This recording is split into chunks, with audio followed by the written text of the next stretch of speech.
Assalamualaikum. Welcome back to the podcast. We are now in episode 11, week 6 of term 2, 2023. Yeah, halfway through Alhamdulillah. the term, Halfway yes. through the term, yeah.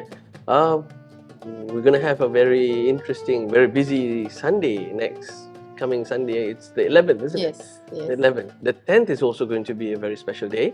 yes. On the 10th, Nashita, one of our Crew. is getting married. Yeah, Alhamdulillah. Alhamdulillah. It's the year of marriages. Yeah, Costa Crew. Yeah, Alhamdulillah. we've had the first to get married was Dawish Last year, yeah. last year, and then we had Arthur, and then Danish, Umar, Yeah. and then Diva. Umar and Umar Diva, yes. and now Nashita, and and the then following week Yasmin. it's Yasmin, mashallah. So it's just one after the other. So the 10th will be Nashita's, the 17th will be Yasmin, Yes, is it? I think so. Yeah. Yes, 1 week All apart. right, so that's the 10th. So we're gonna have our madrasa as usual. Nashita, of course, is not gonna be teaching. Someone else is gonna cover her class. But after madrasa, we're gonna head over to her nikah, and after Yes. that will be the walima that night. And Inshallah, may Allah put Qasida. barakah in. Yeah, all these young Yes. families, may Allah put barakah in them. And then on the 11th, that's going to be a very busy day for us. Yes, we're going to have Maulid in the park. I think the last time we had our Maulid was in January. Yes. So long overdue. Yep. Yeah, so hopefully, inshallah, the weather would clear up. The forecast shows that it's not going to be raining on Sunday, but if it rains, then we'll have to call off the program. So if you're planning to come, just check our socials in the morning before you come. We'll update whether or not it's happening, subject to the weather. So what do we do at Maulid? So at Maulid, we recite our Maulid. The Awlam, Yeah. And then we have the reading of one hadith. Yeah, for those who don't know what Maulid is, what is a Maulid? Yeah. Yeah, Maulid is where we recite poetry about Prophet Muhammad. Yeah, Sirah, life of the Prophet, condensed in poetry format. And after that, we learn one hadith of the Prophet from the 40 collections of Imam Nawawi. After that, we share a meal, and children just run around and play in the park, in the playground. I think this is really important. As the African proverb said, that it takes a village to raise a child, and this is our village because we live in very nucleus family centric. It's just two parents and children, no extended family. Gatherings like this where we get multiple Muslim families together having fun in the park. I think it's really crucial to our children's upbringing, to young families, even to youth. You need to find something. We have a lot of young Muslims coming. The crew usually they'll be there. So it'll be on Sunday, 11th of June, 10 a.m. at McDougall Park in Como. And after that, 1:30, we will have the Hajj Talk, Coffee and Conversation. And that's our first of a series of Coffee and Conversations. And it's something that we plan for the cafe to have it quite regularly, Coffee and Conversations. And I think the Hajj topic is apt. I think a lot of people are now preparing, those who are going to Hajj are preparing. Yeah, so we're going to look into more of the practical aspect of Hajj, not dealing so much with the packages. I think those who get to go, they've already bought their packages. It's more of the flow of the ibadah and what to pack, what to expect. Of course, there will definitely be a lot of changes after COVID and last year and so on. But the basic concept remains the same. The arkan of Hajj remains the same. The wajib of Hajj remains the same.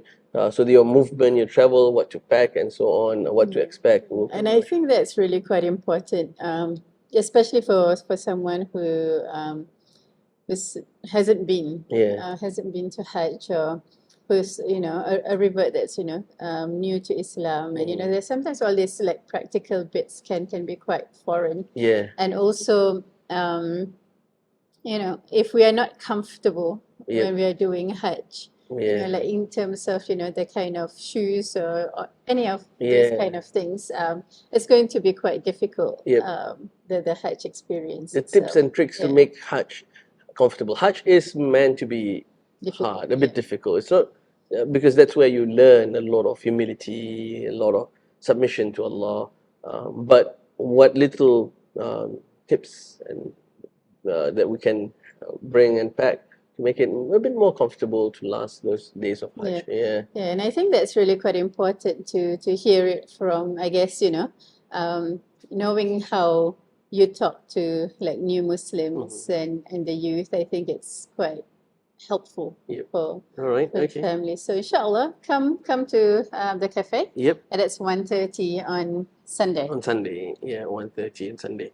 All right. So I think the topic that we discussed this week at Koswa is really important, and it is I think this is something that we teach to all our teachers. The teachers that conduct a class, they must know this topic, and they should know this topic well, apply it on themselves, and apply it also in the classroom setting. This is the laws of learning. Yeah. Do you want to talk a bit about how we actually learn about this laws of learning? Yeah. So for people who don't know what laws of learning are, classically it's also called like the operant learning or classical conditioning of how humans or animals for that matter learn. How do we know what to do more of, and how do we know what not to do again? What to do less of. Right. So this goes back way back when we were in uni. Wasn't it? Like I remember learning about this in 2000, I think. Yeah, year 2000. But when did you got to know I got to know Professor. So the person who was responsible of teaching us is the late Professor Muhammad Al-Mahdi Jenkins. So he was a professor of psychology from the US who reverted to Islam and then spent the remaining of his life doing da'wah and writing Islamic psychology in Kuala Lumpur. So I first knew Professor Mahdi when I was 13. So it was a very... What year was that? Long time ago. So that was 1996. All right, okay. Okay. So Professor Mahdi has got a very interesting background. He was a nuclear physicist. He studied nuclear physics in the US military, and because it was during those Cold War years, America was heavily invested in nuclear weapons. And in his study, he get to meet a lot of Nobel laureates, physicists, and all, and learn from them. But then he realized that he didn't have strong enough mathematics to pursue a career in physics. He moved to psychology, and he was at an important juncture of psychology because B.F. Skinner was... so he was the PhD student of B.F. Skinner. So for those who don't know, who is B.F. Skinner? So B.F. Skinner is dubbed the father of modern behavioral psychology. So he's the one who basically coined operant conditioning. Was he the person that actually did the conditioning? Oh, he ran the experiment? Okay. So he's the one who was able to make like the pigeons do things, and then Professor Mahdi replicated on the chicken. On the chicken, all right. Okay, now, before we move on to laws of learning, the details of what we discuss at Koswa, why don't you tell us what exactly is operant conditioning? So operant conditioning is basically you are pairing a reinforcement or a punishment. Reward or punishment, okay. For a behavior that you want to increase or you want to decrease. So, for example, if you want a cat to come quickly to you every time you call the cat's name, you offer the cat food every time you call the cat's name. So the next time you call the cat already comes to you because it knows it's going to get rewarded. All right. So that's a reward. And a punishment is that, for example, if you don't want the cat to scratch the carpet, so every time the cat scratches the carpet, you spray the cat with some water, and then the cat doesn't like that, learns not to. So you are pairing behaviors with a reward or a punishment to increase or decrease behavior. All right, okay. So I think the common one example given in a lot of biology textbook is that of a dog, because dog is usually more easily trained. So you call the dog, you ring a bell, feed the dog food. So the next time you ring the bell, even there's no food, the dog associates bell ringing with food. He will come. The dog will come to you. Now, I think one of the thing that struck me the most when I first met Professor Mahdi was when he said that it's the same basic operating system that you find in animals. That's also the same operating system that Allah installs in human beings, with some upgrades, but the basic system is the same, that we respond to reward and punishment. And this is what we did this week with our students at Koswa. Um, right. So can you share how you did it with the younger kids? So with the younger children, so part of what we wanted to do this week was to encourage them to have their inner speech, or their self-talk. So how do they feed back to their own self? What they are doing is good, or what they are doing is bad. They should stop doing it. So we started talking about animals. And how we train animals, just exactly the same. Like, if you want a dog to come to you, what do you need to do? What do you need to offer? So getting that from the children. If you want the cat to stop doing something, what should you do? So just getting that that concept going across. Then I also asked them about getting rewards. So what do you, at school, when do you get a star? At home, when do you get, praise, or when do you get rewards? And at madrasa, when do you get your star stickers? So, they get that concept, so they could answer those kind of things. And then we moved on to like punishment. So when do you, get told off, or when do you not get to watch your cartoon, or, your treat gets cancelled or something like that. So they could also answer. So I said, so those are good behaviors and behaviors that are not good. So then we brought that back to the spirituality. We've been talking about the shiny hearts and the heart with dark spots. So we brought it back to that. So so all these actions that earns you these rewards also shines your heart, isn't it? And all of these behaviors that is bad also creates black spots in your head. So I got them to link between good behaviors and getting rewards and shining the heart, and bad behaviors to spots in the darkening of the bad heart. behaviors, punishment, darkening the hearts. All right. Okay. Yeah. So we got that concept going, and after that we spoke about, but your parents is not there all the time. Like, and then I said, like Auntie Sophia, I'm not here I'm not at your house to know whether you practice your Quran or not. And your parents are not at school, and not every time your teacher sees what you're doing. You could be playing at the park, and if you do, in the playground, if you do something good, your teacher might not see it. You do something bad, your teacher might not see it too. Yeah, but I said, so who sees it? So they're able to say that Allah sees it. I said, like, but who also the other person that knows what you're doing? And then they looked at me like, what? That's like, you yourself know what you did, isn't it? And they go like, oh yeah. I said, like, if you took a lolly that you're not supposed to from the drawer at home, Allah would definitely know it. No one else saw you, so no one knew it. But who else knows it? Then they're like, yourself, right? You yourself. So your own self, your own brain knows it, your own heart knows it. And I think that was an enlightenment to the children. They think of themselves as a person who actually would know. So there's like, so you yourself are able to talk to yourself whether this is a good thing or this is a bad thing. Yeah, so then we went through an example. Went through actually quite a lot of examples. So like I said, like, okay, let's talk about, because we've been always talking about helping hands, good listening ears, and all those kind of things. So I said, like, okay, let's think about helping hands. If you do a good thing, like you put water for the animal and no one sees you do it, right? Allah knows that you did it. So Allah is going to give you points for your heart. And you did it. So, in your brain that you have done something good, but no one else sees it. So no one else is going to say, good job, or well done, or giving you a sticker about it. But who else could reward you for it? So your own self. So you can tell your own self, good job. Good job. Yeah. Talk to yourself.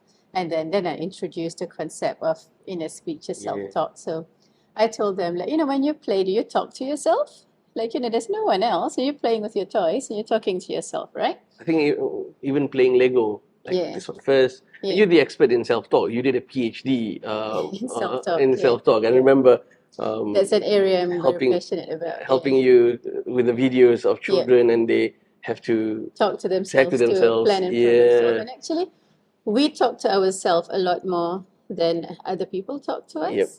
So I think the ratio is about 1 in 10. Most people talk a lot to themselves. So this is also sometimes translated as a verbal thought. So our verbal thoughts are actually conversations that we have with ourselves that has been internalized. But at moment of stress, we sometimes talk out loud. I got to remember to get the key. So you actually say that. Or like even like expression of, oh my God. That's usually inside, but sometimes when you're under stress, it comes out. So I was telling the children that you talk to yourself, and we actually talk to ourselves a lot. So we got to know what we are talking to ourselves. So you've got to tell yourself that you are good, and I'm doing a good job. When you are doing something good, you don't have to wait for other people to say it, especially if there's no one watching. And the same goes if you do something bad and no one's still watching. You've got to remind yourself, oh, I can't do this. I'm going to have black spots in my head. So we got that conversation going to that angle, and then we read a book. We read a book about helping other people. But I changed the words to ask them, so what should the girl say to herself? What should the boy say to himself? So that they kind of get a bit more practice. But with young children, I think this concept of praising themselves or correcting themselves would take quite a bit of practice. Because it's very abstract. And I think this is the first time we're trying to teach it to children. Previously, we teach it to the year 4 and above. This time we thought that let's try and break it down, make it simple. Because we noticed that with our own daughters that self-talk help, especially like Sakina, when she needs to do something that is hard, she'll actually verbalize it. She'll say it like, "This is hard, but I can do it." Sumaya does that a lot. You go into her room, you can see her writings like it is hard, but we do hard things, or something like things like that. So we thought maybe we should find a way to break it down and make it suitable for young children. So I think, and children also model after our language to them. So when we reward them or when we praise them, it's really quite important to praise them in a manner that they can imitate and copy. So for example, let's say if a child, you're praising the child for being brave, trying to go on a flying fox, and you go like, that was an awesome job. You are very brave. So then the child could then think like, oh, I am brave. And you could repeat that to themselves. And then they model after what the parents have told them. And then internalize the inner speech. Because generally we do tend to internalize what we hear from other people.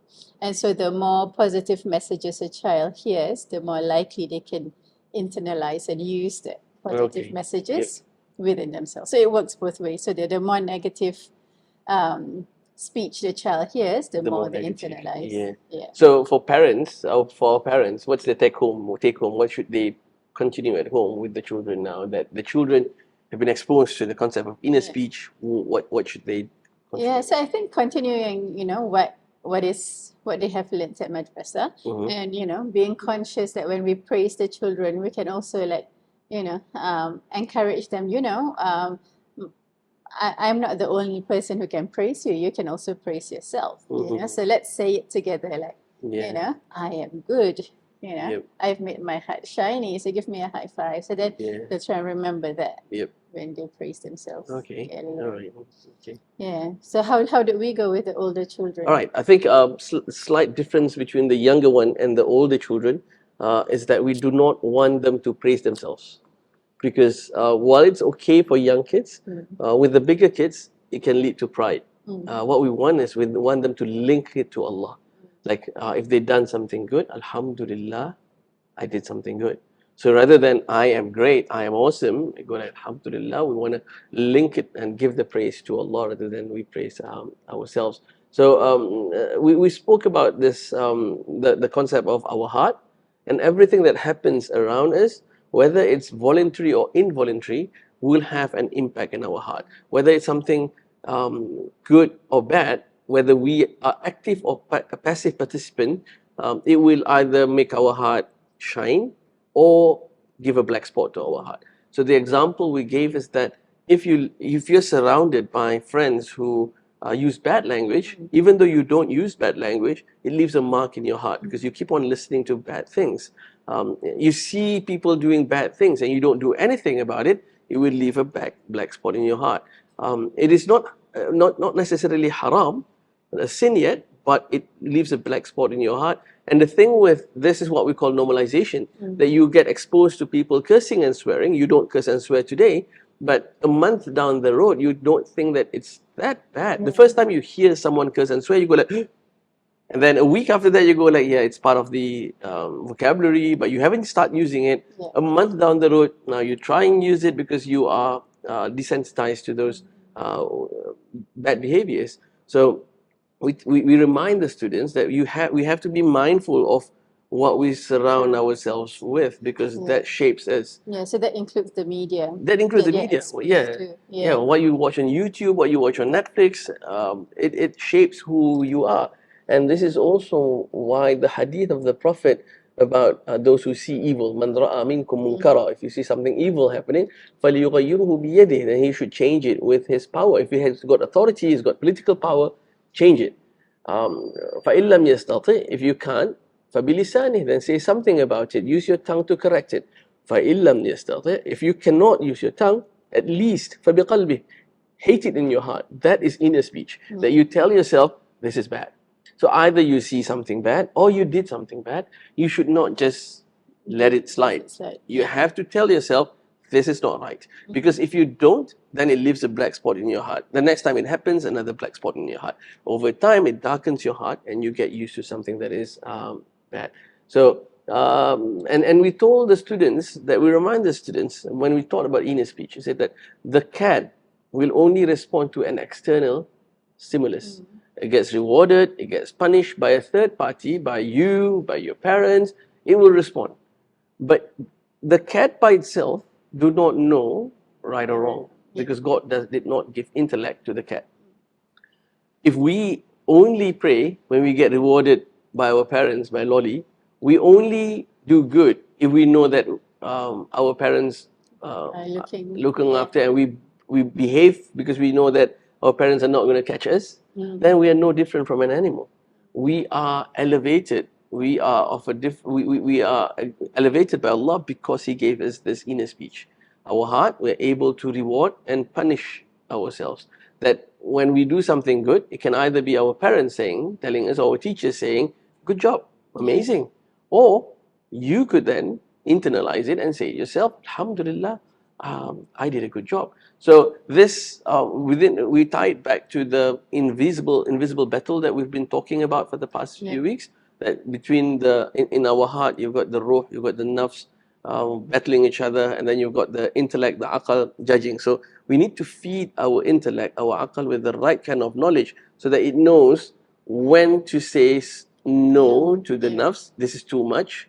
We need to balance it, and also what to say to our heart in terms of the when to say right things to praise ourselves or to praise Allah in this regard context, or when to reprimand ourselves when we do something bad. We say, Astaghfirullah al-Azim, this is something that Allah doesn't like. Why am I doing this? So if you continuously do this, then you protect your heart from your environment. Yeah, so actually this is actually really being mindful, isn't it? Yes. Of our actions and responding Yeah. in a timely manner Yep. to the thoughts that comes through, Yes. to the stimulus that comes through. And I think this is very important to teach our children, because this sort of builds a fortress around us from all the evil that is surrounding us. Because yes, a lot of parents, they tend to worry what's going to happen. The media is this, the school is teaching this, the government is saying this and that. there can be a lot of anxiety, but if we understand the laws of learning, how humans learn, and how to shape our own behavior with inner speech, we can be thrown anywhere. And we look at the early Muslims, they were in Mecca, they were minority in an oppressive society. They were great Muslims. Some of them went to Habsha, to Abyssinia. Again, they were minority, not oppressive. It's a welcoming Christian society, but not Muslim. They thrived. They went to Medina. They ruled Medina. They thrived. Understanding this, the way we shape our heart, the way we shine our heart, this using reward and punishment and inner speech will allow us to live anywhere and still remain true to the teachings of Islam. And what's really interesting is that this laws of learning, although operant conditioning and so on is said to be discovered by Skinner in, is it in the 50s or in the 60s? But Abu Zayd al-Balkhi, 300 Hijrah, so about 1,000 years ago, spoke about this already. And you can see Imam al-Ghazali writing it in Ihya, in the Arba'in fi Usul al-Din, 40 principles of the religion, on how to shape our heart. Modern psychology talks about shaping the mind, the behavior. That replace the mind with the heart. Then our scholars have spoke about it 1,000 years ago. Yeah. Then we also spoke about, now that we know how we learn a new skill, reward, punishment. The more we reward something, the more we do it. So when we do something good, we reward ourselves by praising Allah and reminding that this is a great blessing from Allah and feel good about it. The next item that we need to do is making sure that we break everything that we want to do into small steps. So you've got a goal. Your goal, for instance, that we discussed is you want to read the Quran every day after Fajr. Now, let's say put a target, I want to do khatam of the Quran within this year. This year you have 365 days. 365 days, we've got 604 pages. That means you have to read 1.5 to 2 pages a day. But if you're not used to reading 2 pages a day, 2 pages is going to be hard. So start with something small. Maybe start and say that, all right, today I'm just going to start by reading 3 lines. Read 3 lines, be consistent with it. You get 3 lines, reward yourself. Say, Alhamdulillah, this is a great blessing, and I'm learning the Quran, drawing closer to Allah. Feel good about it. Then you're more consistent with it. If you, let's say you miss, then you miss, you have to punish yourself. You have to hold yourself accountable. You have to be responsible. With some of my students, I said that my reward and punishment is my coffee. I get coffee in the morning if I do my Quran. So Quran is after coffee. If I don't do my Quran, I don't get coffee. That's how I punish myself. But then some of them ask that, can I just go and buy coffee? It's my money. Yes, I can. But if I want to improve, I want to hold myself accountable to my actions. So the same, like, can't you just say that, give an excuse to yourself for not reading? You can, but do you want to do that? We want to achieve our goal. Small steps, and celebrate in a small way, each step. Alhamdulillah, this is good. Then you remain consistent. After a while, you move on to the next. After 3 lines been 2-3 weeks, 3 lines is easy. Move on, add a little bit more, add a little bit more. So before you know it, then 2 pages is not that hard anymore. And it's interesting also that Sheikh Hamza Yusuf and Imam Zaid Shakir wrote a book about agenda to change our condition. I reviewed the book in Coffee and Dates Instagram. And we sell it at the cafe. I think that's a very important book. It provides you a step-by-step guide on how to change ourselves and to change our society. What's interesting is that each step, he divided changing ourselves into 8 steps, a 8-step program. Each step is a 40-day program. So you have to be consistent for 40 days. If you lapse, you start again. Because there has been a lot of studies Islamically. I'm not sure from the psychological point of view, but Islamically there's been a lot of studies about the significance of 40 days. That once you achieve something, you've done something consistently for 40 days, then it becomes a habit. So this is what we want to achieve. But because to get to become a habit, it's hard. But if we know that you get rewarded and you punish yourself internally, this is not something that happens outside. This is just within you. Internally reward yourself for good behavior, you punish yourself for bad behavior, then over time you will get there to where you want.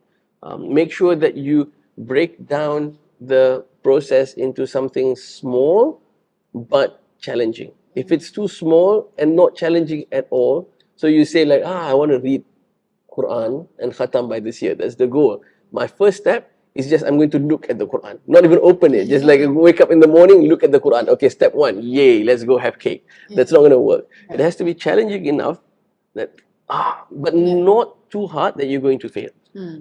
So that's finding that sweet spot is the first task.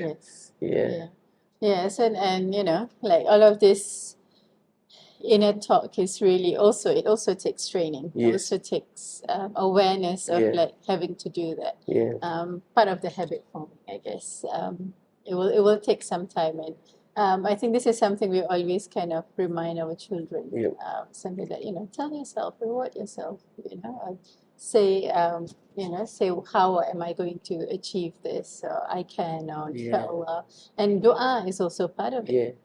And this is, I think, something that when I was young, I couldn't see the importance of intention.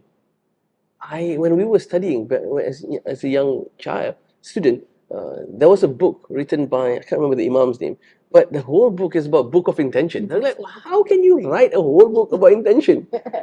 But as we grow up, we see that the power of intention is not just at the beginning, like nawaitu sawma ghadin or nawaitu raf' al-hadath or salli. It's not just that. It is the point where you set your mind and heart. This is what I want to achieve. That is intention. And this is why the Imams wrote a book about intention, and one deed can have multiple intention and you get reward in different ways. So if you intend to read the Quran because it is the word of Allah, then you get one letter, 10 hasanat.